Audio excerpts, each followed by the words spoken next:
Hello again. The causes of the public transport strikes are manifold. It's obvious that many more staff are required just to keep the disintegrating network functioning.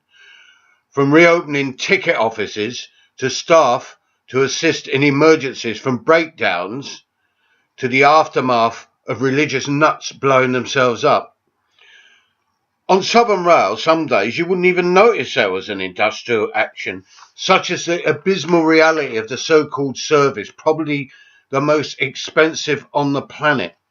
Nationalisation isn't the answer, but privatisation has definitely failed.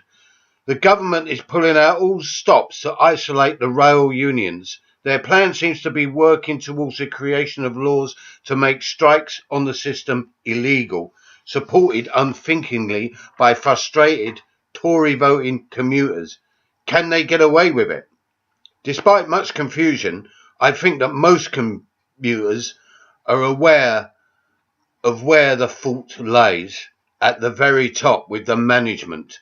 Mayor of London Sadiq Khan's pathetic anti-union bleatings condemning the strikes, apart from being disingenuous and cowardly, can only be seen as part of the ever-rumbling conflict within the Labour Party.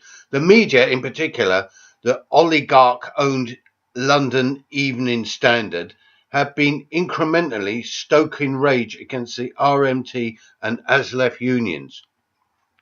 The workers in that industry are in reality the only people who have any real experience of how to run, maintain and improve conditions on the networks.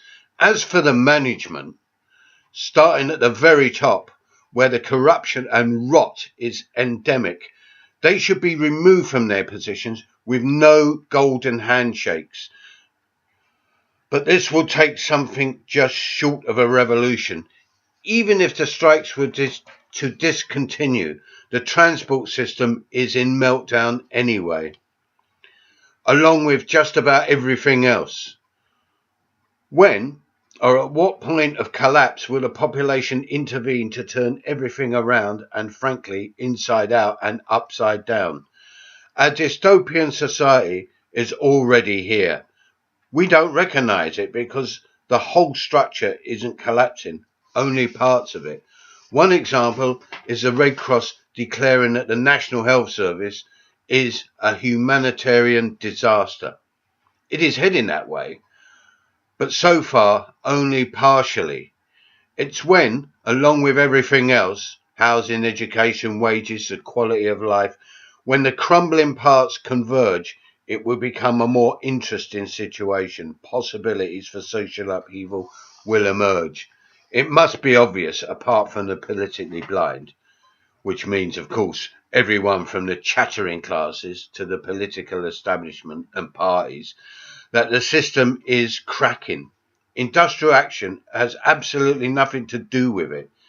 Industrial action is merely a defensive reaction. A minor yet telling example of greed, arrogance and fightback is the dispute at Harrods. The small but feisty proto-syndicalist union United Voices of the World mounted a picket last Saturday to protest that the owners of the Top People's Store, the Qatari royal family, are pocketing 75% of staff tips.